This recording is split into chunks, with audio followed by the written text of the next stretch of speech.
Palmyra, una isla tropical de los mares del sur.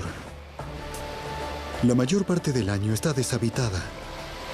Pero por una extraña coincidencia, en junio de 1974, 6 veleros convergieron en esta diminuta isla. Debía ser Shangri-La, pero cuando aparecieron los problemas, la piratería tomó el control y la única ley existente fue la de la selva.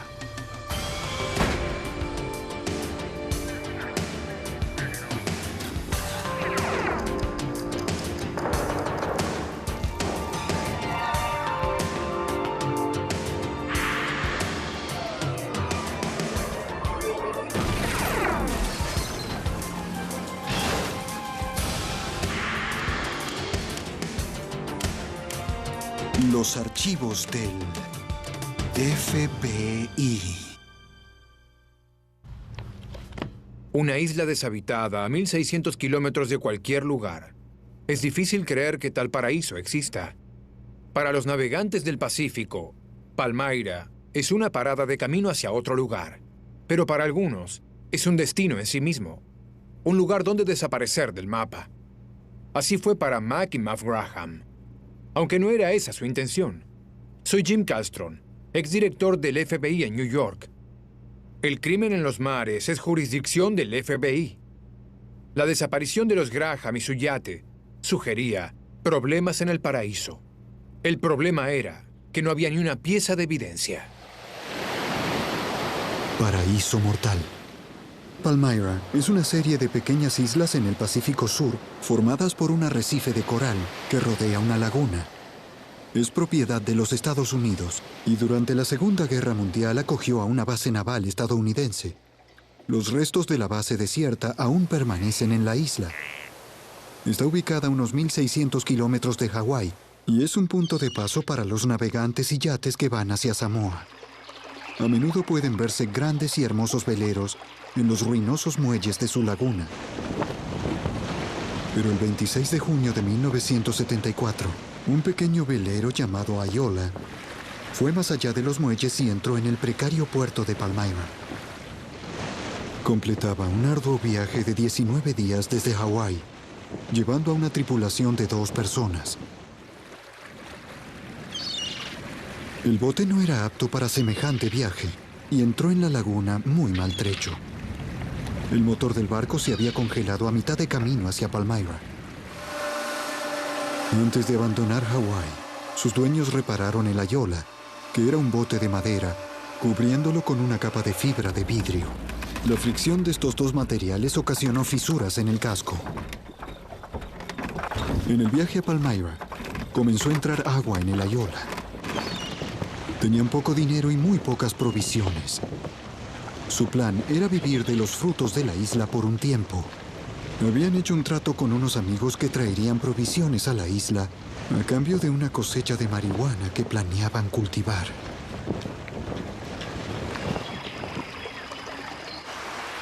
Al llegar a Palmyra, se desilusionaron al ver un grupo de visitantes en la zona del puerto. Ellos tenían la esperanza de tener la isla para ellos solos. Cuando llegaron a la costa, los recibió un comité de bienvenida. No era en absoluto lo que esperaban. Se presentaron como Stephanie Stern y Roy Allen, aunque él tenía tatuado el nombre Buck en su brazo derecho a plena vista. ¿Cómo te llamas? Roy Allen. ¿Roy? Así es. Roy, tienes un bug allí en tu brazo. Cuando uno de los hombres de otro yate hizo ese comentario, Stephanie declaró que ese era su apodo. Había algo en Roy que era distinto de los otros hombres. Parecía más rudo, quizá hasta algo peligroso. Poco después de la llegada de Roy y Stephanie, otro bote apareció en el canal. Un hermoso ketch de 11 metros llamado Seawind. Hola. Poco después, los recién llegados alcanzaron el muelle. Oh, gracias. Mac Graham tenía 53 años. Su esposa Eleanor, apodada Mav, era unos años Hola, más Evelyn, joven. soy Mac. Hola. Mi esposa Mav. Hola, Ma. Hola. Soy Evelyn.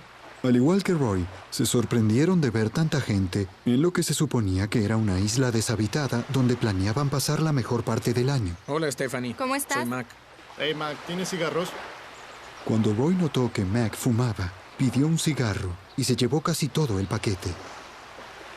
Este gesto sería considerado inapropiado en cualquier parte, pero en una isla lo era aún más, ya que las provisiones eran limitadas y no podían ser repuestas con facilidad. Para Mac y los otros, este fue el primer indicio del tipo de persona que podía ser Roy Allen. Roy también alardeó sobre sus planes de plantar marihuana y cambiarla por provisiones. Pronto, todos comenzaron a asentarse en su nueva vida en el paraíso. McGraham comenzó a explorar la isla, las ruinas de la base naval y las playas arenosas. CQ. Y también se aseguró de mantener contacto con el mundo exterior a través de una radio de onda corta. Todo está bien allí.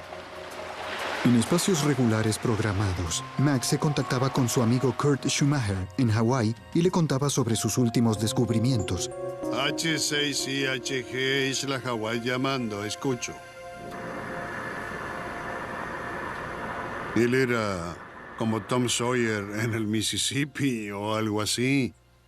Y pues explicaba lo que hacía cada día. Iba de excursión solo, con su machete a través de la jungla y exploraba todo lo que había allí. Sin embargo, para Roy y Stephanie las cosas no marchaban tan bien. Roy descubrió que la isla no era apta para cultivar marihuana. Vivir a bordo de la Iola era difícil. El bote era pequeño, húmedo, desordenado y atestado. Sus provisiones se habían casi agotado y comenzaron a trocar sus posesiones con los dueños de los otros botes a cambio de alimento. Para los Graham y los otros, Roy y Stephanie eran un fastidio. No estaban bien aprovisionados para estar en alta mar tan lejos de la civilización. Los demás yates ya tenían suficientes provisiones para sí mismos con algo extra para emergencias, pero no lo suficiente para sostener a Roy y Stephanie. Los Graham eran famosos por su hospitalidad. Invitaban a los otros visitantes de Palmyra a bordo del Sea Wind. Algunos les advirtieron que no invitaran a Roy y Stephanie. Pero Mac quiso ser cordial. El 5 de julio, 2 semanas después de la llegada de los Graham, y mucho después de que todos en la isla hicieran su visita al Sea Wind, Roy y Stephanie recibieron su invitación para ir. Aceptaron animadamente. Oh, el Sea Wind era un verdadero yate, ¿sabes? Era un bote muy hermoso y de buenos perfiles, y Mac lo mantenía realmente en perfecto estado. Lo más hermoso del mundo. Es muy bello, ¿verdad? Ese es El Sea Wind era todo lo que la Iola no era. Tenía una despensa totalmente provista y estaba equipado con los dispositivos de navegación de alta tecnología del mercado. Tenía amplio espacio y había navegado por todo el mundo. Lo que digas lo Es muy tenemos bonito. aquí en la cabina de Stephanie arena. hizo comentarios sobre su tamaño y comodidades. Estaba encantada con el camarote de la cabina delantera. Roy permaneció huraño. Cuando Roy comenzó a sentirse demasiado confinado en los atiborrados camarotes y las húmedas literas de la Iola, decidió mudarse a una carpa provisoria sobre la playa. Stephanie se quedó a bordo. A esta altura, Roy y Stephanie ya habían trocado la mayoría de sus posesiones con los otros yates por alimento y provisiones. Fuera de comercializar o directamente limosnear, tenían poco sobre qué relacionarse con ellos. La situación se hacía peor cada día. La mayoría de las plántulas de marihuana con las que esperaban hacer dinero habían sido devoradas por los insectos. Aunque Palmyra posee abundantes recursos naturales, incluyendo pescado, cangrejos, huevos de aves y cocos, él tenía pocos conocimientos de supervivencia. Para pescar, disparaba a los peces con su pistola calibre 22. Como un reloj, Mac mantenía sus conversaciones semanales por radio con Kurt y lo mantenía informado sobre Roy y Stephanie. Se habían trasladado al otro extremo de la laguna y no tenían ninguna relación con el grupo y hacían cosas extrañas como plantar marihuana nuevamente para ver si crecía. Creo que tenían poco alimento Prepárate para el desafío más grande de tu vida. Querida madre, hay 3 botes aquí ahora, pero uno se irá y se llevará esta carta consigo. Eso nos deja solos con la pareja de hippies que planean quedarse aquí a vivir. Fue mala suerte que decidieran venir a Palmyra. Roy y Stephanie se quedaron sin azúcar, cigarros y no sé qué más. Trocaron cosas con los otros botes. Ahora nos pedirán a nosotros. Mav envió su carta a la civilización con Bernard y Evelyn Leonard, quienes dejaban Palmyra tras una breve estadía.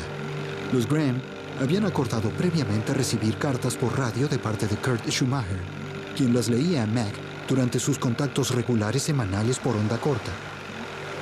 En ese periodo, yo recibía correspondencia de sus madres, de la madre de él y la de ella.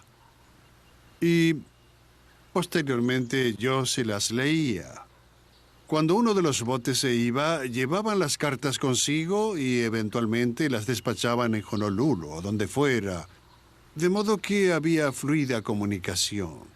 Y algo interesante fue que una carta que leí de su madre, creo que la madre tenía 80 años, dice que tenía miedo por ellos. Ella dice, deberían dejar ese lugar, algo les ocurrirá. Un día, cuando Mac hablaba con Kurt, le dijo que Roy había enviado un mensaje con uno de los yates a sus amigos en Hawái. Se suponía que traerían provisiones para Roy y Stephanie en Palmyra, y les dijo a sus amigos que respondieran a través de la radio de Kurt. Mac le preguntó si había recibido noticias de ellos, pero Kurt no sabía nada. Y cuando Mac le habló sobre Roy y Stephanie, hubo algo en su descripción que lo dejó preocupado. Y en medio de estas conversaciones mencionó ocasionalmente el otro bote y le dije, sabes, estas personas no parecen muy buenas. Será mejor que te cuides. Y él dijo, pues yo sé cuidarme, estaré bien. Y yo le dije, no lo sé. Creo que deberías irte de allí o uno de ustedes debería irse. La paciencia de Roy y Stephanie se agotaba. Durante las primeras semanas de agosto, el sonido de voces enojadas podía oírse con frecuencia a través de la laguna. Los otros visitantes de la isla vieron a Roy como un hombre violento y malhumorado que era peligroso y debían evitar. El grupo de personas que estaban allí, los botes, estaban de camino a algún lugar y se fueron yendo uno por uno. Los visitantes llegaban y se iban con bastante frecuencia en los últimos 2 meses. Pero con la partida de Wolf y Sanders, el 17 de agosto, las cosas cambiaron. Este era el fin de la temporada en que la mayoría de los navegantes paraban en Palmyra.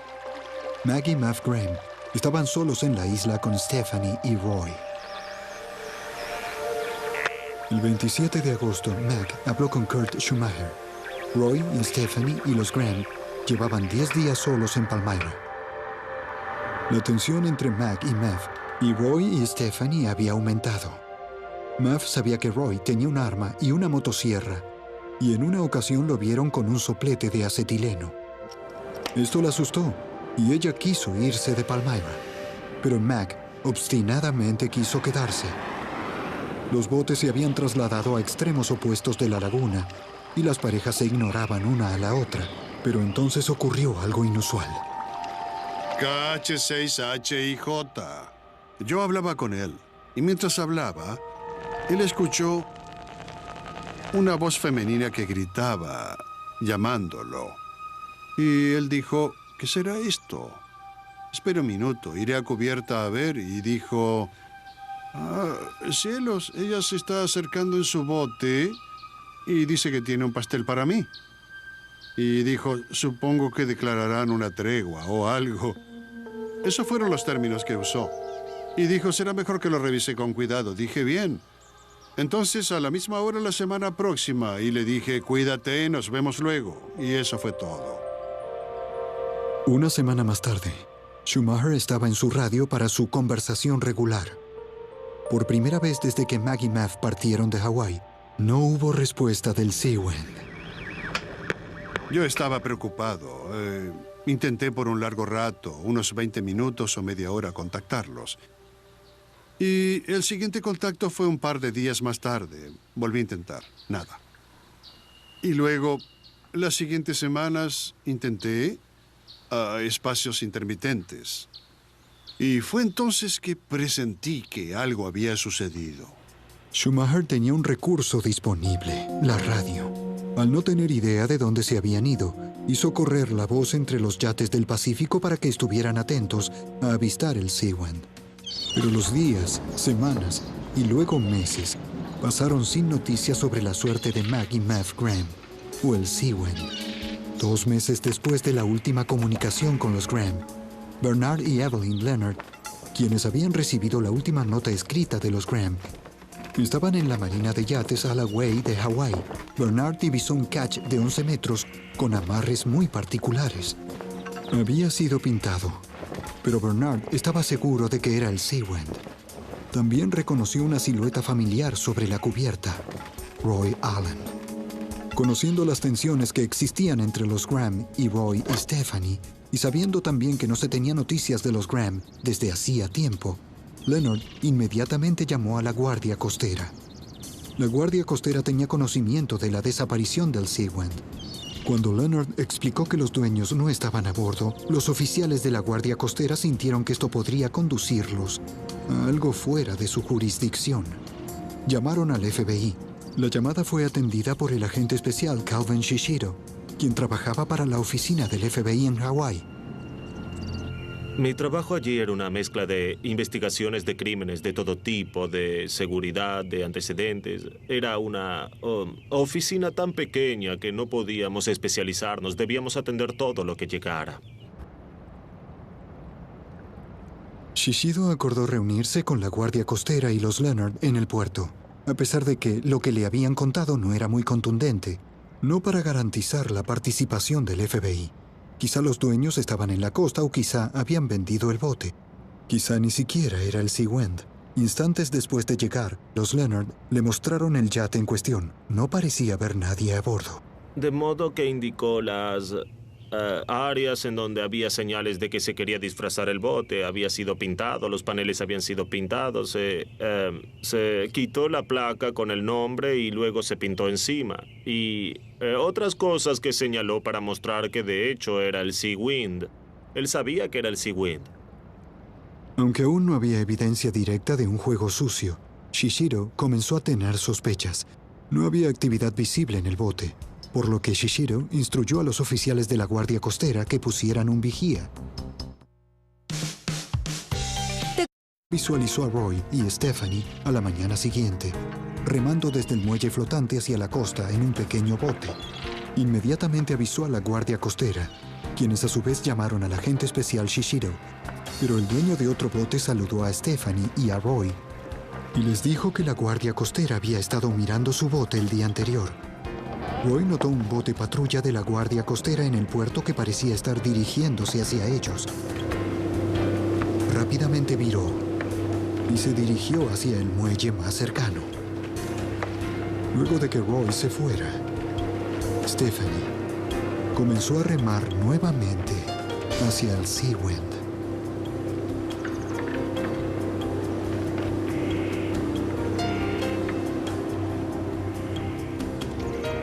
Dos policías de civil se acercaban a Roy cuando él los vio. Sin dudar giró y se arrojó por el extremo del muelle y comenzó a nadar. Los oficiales encontraron una billetera en el muelle. Y en ella estaba la identificación de este Roy Allen y tenía una fotografía. Y creo que el señor Leonard vio la foto y ¿saben qué dijo? Dijo que ese era Roy Allen. Mientras tanto, el bote de la Guardia Costera había visto a Stephanie en el bote de remos y comenzaron a seguirla. Ella giró y comenzó a remar hacia la costa, esperando llegar al muelle antes de que la alcanzaran. Al llegar al muelle, saltó y echó a correr.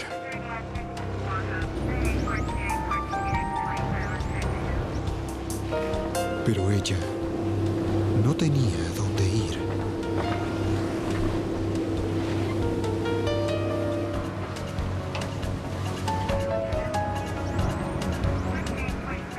El barco patrulla estaba detrás de ella, con Bernard Leonard a bordo.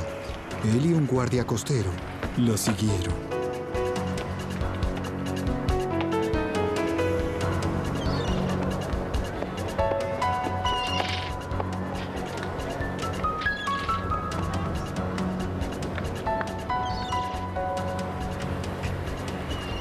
La vieron subir corriendo las escaleras de un hotel.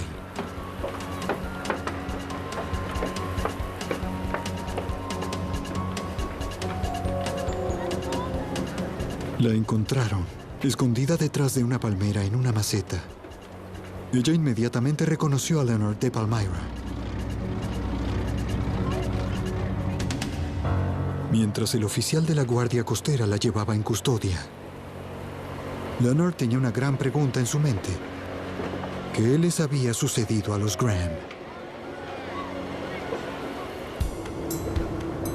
Los oficiales de la Guardia Costera llevaron a Stephanie Stern para ser interrogada. En el camino, Bernard Leonard y Stephanie se hallaron a solas en el bote a remos.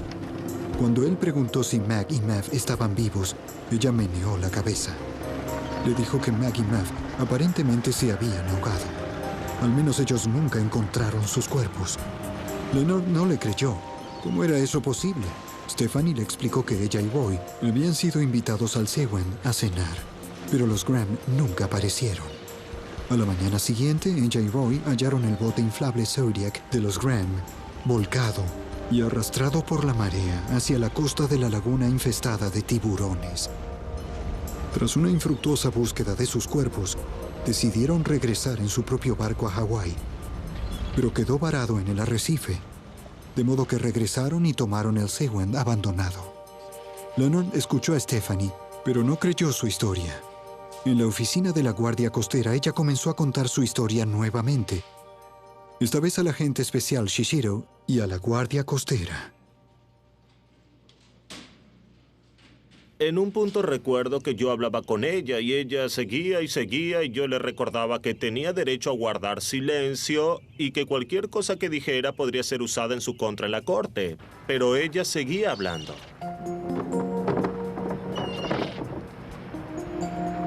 Stephanie les dijo que ella había llegado al Sewend con Roy justo a tiempo para la cena. El bote estaba extrañamente silencioso. Llamaron, pero no hubo respuesta. ¡Hola! ¿Mac? ¿Mac? ¡Hola! Siguieron buscando, pero no hubo respuesta. No, no hay nadie aquí abajo. ¿No están aquí? ¿Nos encontraríamos aquí? Sí, sabían que vendríamos a cenar. Ellos asumieron que los Graham habían salido a pescar para la cena y se acomodaron hasta que regresaran. ¿No hay nadie aquí? Según Stephanie, nadie apareció, de modo que ambos decidieron pasar la noche a bordo del Sewend. Ellos creían que los Graham llegarían en cualquier momento. Pero a la mañana siguiente, cuando los Graham no regresaron, ella dijo que se preocuparon mucho y salieron a buscar a Mav y Mag. Ni bien se hizo de día. Todo lo que encontraron fue el Zodiac de los Graham, volcado y arrastrado por la marea hacia la costa y una lata llena de gasolina. Voltearon el bote inflable y encendieron el motor. Luego ella dijo que pasaron los 2 días siguientes buscando a los Graham o alguna señal de lo que pudo sucederles, pero no encontraron nada. Los Graham habían simplemente desaparecido.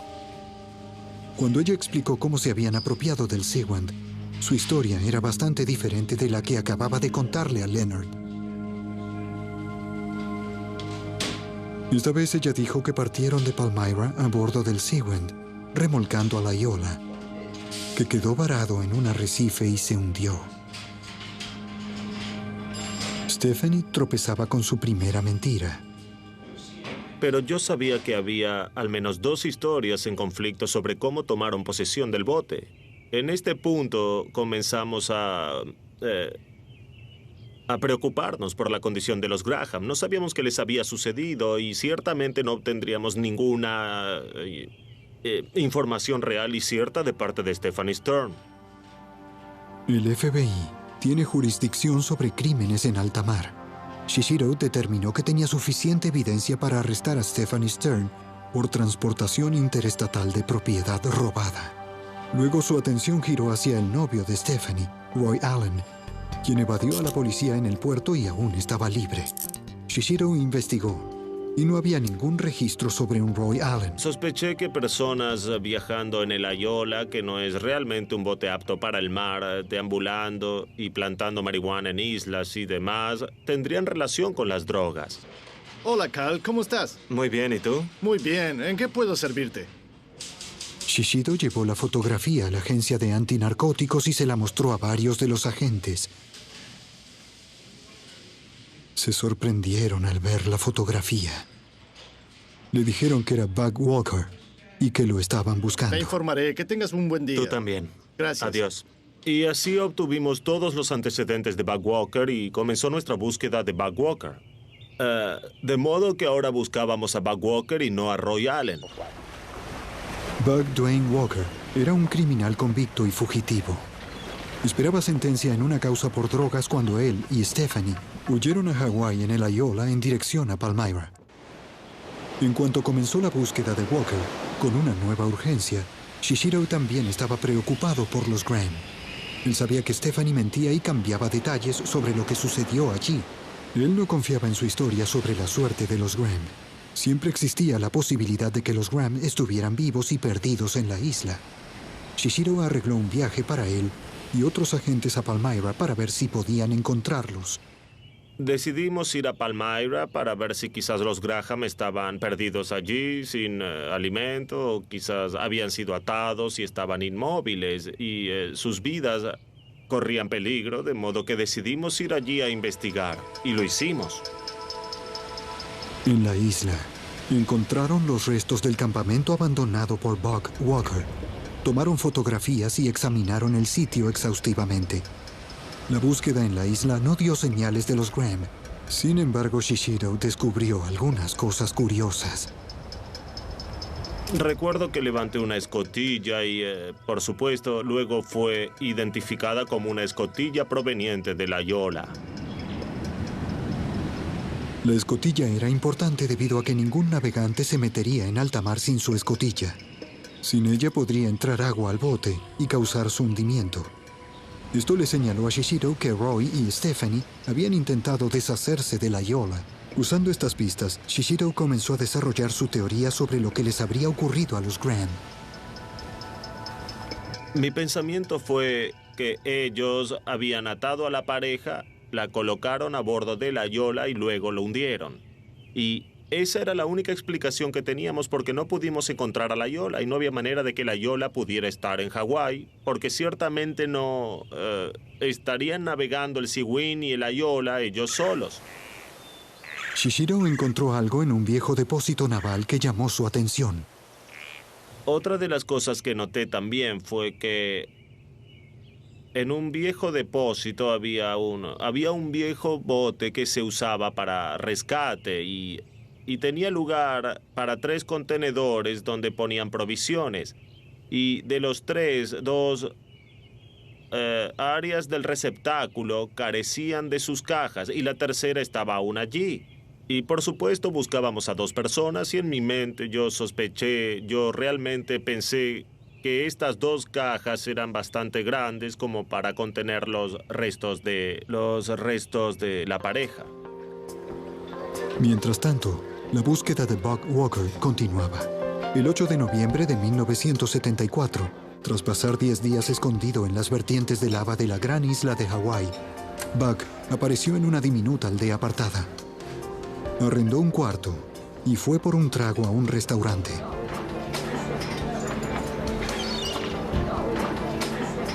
Al mismo tiempo, cruzando la calle, 2 oficiales uniformados almorzaban.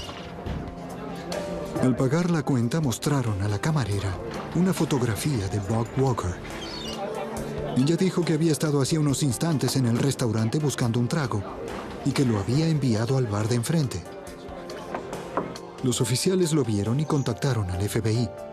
Bug fue arrestado por los cargos de fuga. Le leyeron sus derechos y fue esposado sin que se resistiera. En el interrogatorio, Bug no reveló nada que pudiera ayudar a la investigación.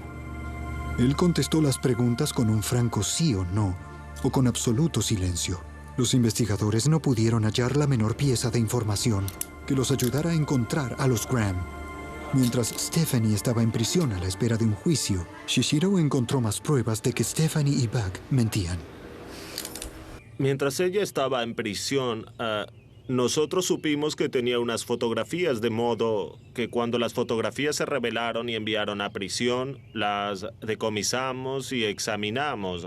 Entre las fotos se veía al Sea Wind, o que Stephanie Stern estaba a bordo del Sea Wind, tomando una foto de la Yola en plena marcha con Bug Walker a bordo de la Yola. De modo que supimos que en un momento Stephanie sí estuvo en el Sea Wind y Bug Walker solo estuvo en el Ayola. Esto era distinto de las historias que tanto Bug como Stephanie habían contado a los oficiales. Shishiro estaba convencido de que los Graham habían sido asesinados, pero sin los cuerpos y sin evidencia contundente. El fiscal de los Estados Unidos asignado al caso no creía que pudiera hacer valer un cargo por homicidio en la corte. Podríamos, pero era estrictamente circunstancial y quizás no ganaríamos el caso. Y si perdíamos el caso y luego, si años más tarde los cuerpos aparecían y obteníamos buena evidencia del asesinato por parte de Bug Walker y Stephanie Stern, no podrían volver a sentenciarlos. De modo que pensé bien, eso tiene sentido. Bug Walker y Stephanie Stern fueron acusados de transportación interestatal de propiedad robada. Era un caso cerrado. Bug y Stephanie fueron atrapados en posesión del Sea Wind en Hawái y habían hecho numerosos intentos de cambiar su apariencia. Bug lo había registrado a su nombre como un bote hecho por él. Bug y Stephanie fueron declarados culpables. Bug Walker recibió 10 años por su anterior sentencia por drogas y 5 por el robo del Sea Wind. Stephanie Stern recibió 2 años por su parte en el robo del bote, pero Shishiro aún estaba convencido de que la pareja había matado a Mac y Mav Graham y que en algún lugar de Palmyra o sus alrededores estaban las pruebas. Él solo podía esperar que algún día saliera a la superficie y entonces podría acusar a Bug y Stephanie de asesinato.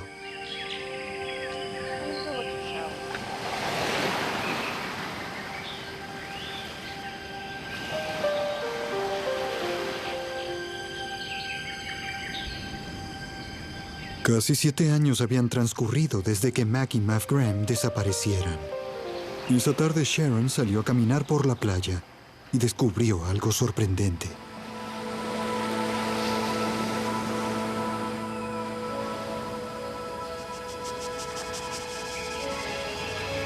Arrastrado hacia la costa, había una caja de aluminio y a su lado encontró huesos humanos y una calavera.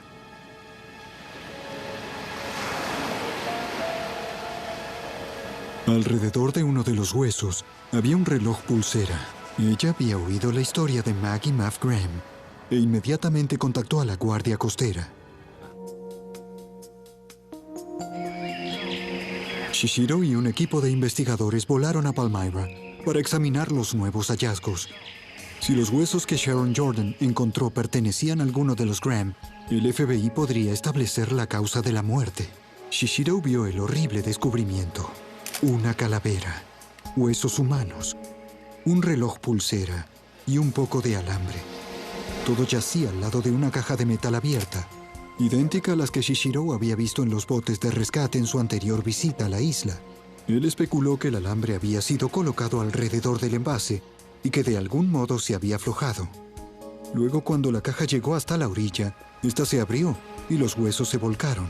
Debido a que un segundo contenedor faltaba del bote de rescate de la Marina, Shishiro sintió que la otra víctima podría aún estar adentro. Se enviaron buzos a investigar las aguas de los alrededores, en busca de una caja similar a la encontrada en la playa.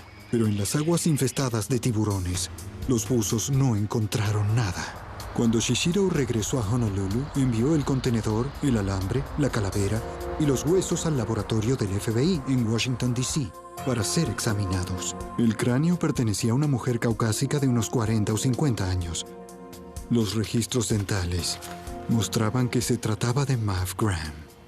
El cráneo también tenía signos de carbonización alrededor de la cuenca del ojo izquierdo y un orificio en el temporal izquierdo.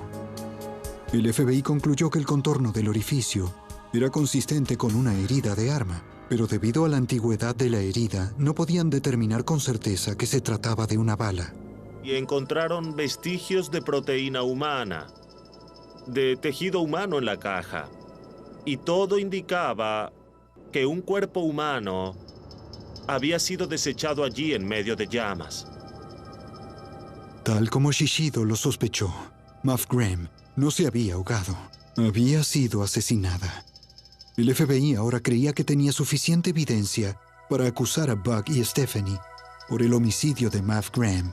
Habiendo cumplido su condena en prisión por el robo del Seawind, Stephanie ahora tenía un empleo de oficina en California. Fue arrestada y llevada en custodia. Buck Walker aún cumplía su sentencia en prisión, o así lo creía Shishido. Cuando envié a nuestros agentes del estado de Washington una orden de arresto para Buck Walker, supe que él había escapado. Y pensé, oh no, no otra vez, por favor, debemos volver a buscarlo. Descubrimos que solo una mujer lo había visitado, y lo había hecho el día anterior a que escapara. Se siguieron las pistas de esta mujer, quien los condujo a su automóvil, estacionado en un motel en Numa, Nevada. El FBI fue notificado y se dispuso una vigilancia. Cuando Buck y otro hombre salieron del motel y se acercaron al automóvil, el FBI entró en acción. Se lo consideraba un fugitivo armado y peligroso, buscado tanto por homicidio como por fuga.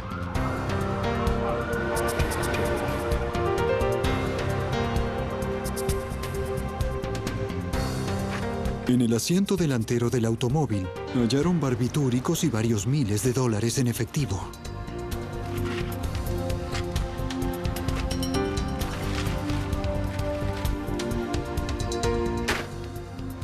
Buck Walker fue arrestado y acusado por el homicidio de Muff Graham. Stephanie Stern también fue arrestada y acusada por el mismo crimen, aunque fueron enjuiciados por separado. Los casos se asignaron al fiscal federal Elliot Inoki. El motivo del crimen nunca estuvo en duda. El motivo fue que ellos carecían de un buque apto. La única otra pareja de la isla estaba por marcharse. Se acababa el alimento y no sabían cuándo vendría otro buque si ocurriera, ya que se acercaba el fin de la llamada temporada en la que llegan personas de visita a la isla. Entonces, habían personas sin alimento y provisiones, incapaces de ir a ningún lado. Inoki sabía que podía demostrar que Buck y Stephanie tenían la oportunidad y el motivo para matar a los Graham, pero primero debía probar en la corte que Muff Graham fue asesinada. También debía desacreditar por completo la historia de Buck y Stephanie de que los Graham se habían ahogado. Mientras Inoki comenzó a construir su teoría del caso, Shishido se ocupaba de poner huecos en la defensa de Buck y Stephanie. El FBI ya había encontrado evidencia de proteína humana en los costados de la caja de aluminio, pero debido a que los huesos fueron encontrados a su lado, Inoki quería pruebas adicionales de que el cuerpo de hecho había estado en la caja para descartar la posibilidad de que Muff se hubiera ahogado, tal como lo declaraban Buck y Stephanie. Se contactó con el examinador médico principal de San Francisco, Boyd Stevens. El hallar los huesos juntos apoya la teoría de que la señora Graham estaba en esa caja, aunque no puedo decir realmente que no pudo haberse mantenido todo junto si estaba fuera de la caja. Sin embargo, el problema es que lo requerido sería que el esqueleto permaneciera junto aún después de ser desarticulado. Y ese es un punto extremadamente fuerte que no habría ocurrido si hubiese muerto y yacido en el fondo de la laguna. Lo segundo es que el esqueleto debía llegar a la orilla, todo junto, y eso realmente no es posible. Shishido también decidió probar la historia de Buck y Stephanie de que el inflable de los Graham, el Zodiac, había sido volteado. Las investigaciones posteriores mostraron que si el bote se hubiera volcado de la forma en que dijeron encontrarlo, el motor quedaría inoperable debido al agua salada que le entrara al motor, ¿saben? Y por supuesto hicimos pruebas para descubrir si el Zodiac podría realmente darse vuelta por accidente. Intentamos darlo vuelta por la fuerza, chocando contra cosas, con 3 o 4 hombres sentados en un extremo del bote y simplemente no se volcaba. Inoki también pidió al examinador médico Boyd Stevens que examinara el cráneo de la señora Mav Graham, a fin de corroborar los hallazgos del FBI respecto de que Mav había sido asesinada. Inoki sabía que el tener dos fuentes muy respetables reforzarían su caso. Stevens encontró abrasiones planas en el cráneo, consistentes con un largo confinamiento en una caja, tal como el contenedor de aluminio. Los puntos clave para nosotros fueron el aplanamiento del cráneo, que indicaba que había sido colocado contra una superficie dura y plana, primariamente a través del lado izquierdo de la cara. Y lo que señalo es la nariz, las cuencas de los ojos y lo que sería la mejilla en vida y por supuesto los dientes. Una de las cosas que eran evidentes acerca del cráneo de la señora Graham es que toda esta zona del rostro había sido aplanada, de modo que daba contra una superficie plana, y pueden imaginar que si tomo este cráneo y lo coloco sobre una superficie plana, digamos que esta mesa está cubierta con papel de lija, y lo fricciono por un tiempo, eventualmente lo afeitará hasta obtener una superficie plana. Había un segundo aplanamiento que mostraba que el cráneo había cambiado de posición y nuevamente había sido expuesto a una superficie plana en movimiento por un periodo largo. Usamos eso como argumento de que el cráneo había estado dentro de la caja y en movimiento. Si el cuerpo hubiese estado enterrado en la arena de coral, no se vería un cambio. No se ven cambios si alguien es sepultado por un tiempo en tierra o en el coral, solo si está en una caja con superficie dura. Había marcas mínimas de mordidas e insectos en el cráneo, que eran consistentes con restos que solo habían sido expuestos a la vida de la superficie por un periodo breve, presumiblemente el periodo posterior a que la caja saliera a la superficie y se abriera. ¿Pero qué había acerca de la carbonización en el cráneo y la caja de metal? ¿Mostraba esto una intención de destruir el cuerpo? Otra pregunta fue si podíamos probar que el cráneo había sido quemado con un soplete de acetileno. La gente que estaba en Palmyra, cuando Bug y Stephanie estaban allí, vieron a Bug con un soplete de acetileno. El FBI creía que esto fue lo que causó las quemaduras del cráneo. Si Inoki podía hacer que Stevens corroborara esto, podía implicar aún más a Walker. Si una persona es expuesta a llamas, pueden haber quemaduras en las porciones externas de la piel, pero hasta que el agua es evaporada, el tejido no puede quemarse. Y se requiere de un periodo de calor para hervir el agua o evaporarla antes de que se queme el tejido. Los sopletes de acetileno, por supuesto, se calientan mucho y harían ese proceso bastante rápido. Las marcas en el cráneo muestran claramente el uso de una fuente de calor extremo, más evidencia de que Mav había sido asesinada. La evidencia forense probó abrumadoramente que Mav Graham había sido asesinada. El jurado halló a Bug Walker culpable, tras solo unas pocas horas de deliberación, y él recibió una sentencia de prisión perpetua. Stephanie Stern fue defendida por el famoso abogado Vincent Bugliosi, quien estaba convencido de su inocencia. Ella fue absuelta de todo cargo cuando él convenció al jurado de que Bug no solo actuó solo, sino que buscó ocultar el crimen a su novia. Quizá nunca sepamos realmente lo que sucedió en Palmyra ese día, a fines de agosto, aunque la evidencia forense dibuja un cuadro espantoso. Bien, empíricamente creo que la señora Graham fue asesinada exactamente tal como el cargo fue presentado, o sea que le dispararon, que intentaron quemar su cuerpo, que es probable que quebraran sus extremidades para que entrara en la caja, y que fue arrojada al océano y luego eventualmente apareció a la deriva. Y creo que probablemente también eso le ocurrió a su esposo. El cuerpo de Mav Graham nunca se encontró, aunque los investigadores creen que hay una gran probabilidad de que esté en la otra caja.